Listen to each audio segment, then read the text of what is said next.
Ma question s'adresse au Premier ministre. Monsieur le Premier ministre, il y a quelques jours, les médias révélaient le contenu d'une note des renseignements territoriaux sur la progression du communautarisme musulman à l'école. Refus de dessiner des représentations humaines, d'écouter de la musique, refus pour de jeunes garçons de donner la main à des petites filles, pratique du ramadan de plus en plus jeune, refus d'aller à la piscine, d'écouter certains contes pour enfants, d'utiliser du mobilier de couleur rouge, refus des voyages scolaires. 1000 cas de manquement à la laïcité ont été signalés entre avril et juin. Cette dérive communautariste ne peut être ni tue, ni sous-estimée, ni relativisée. Le mal est profond et inquiétant.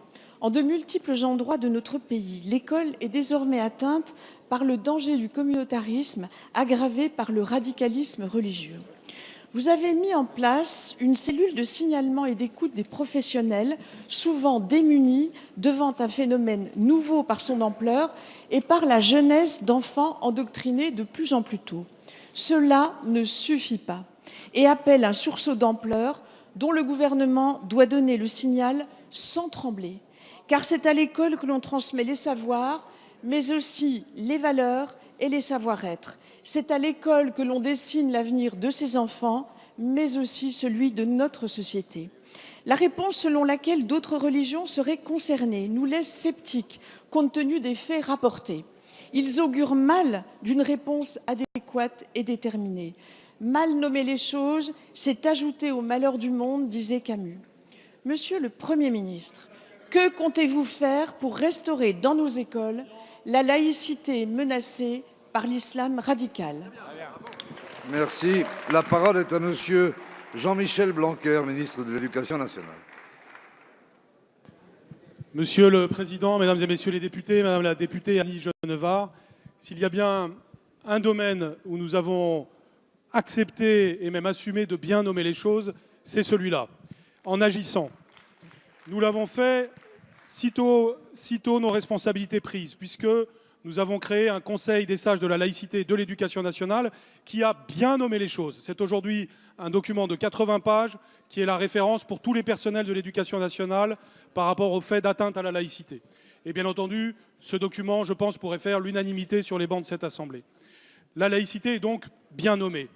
Ensuite, nous n'avons pas voulu nous contenter de mots, nous avons voulu agir. Nous avons créé les équipes laïcité dans chaque réctorat de France.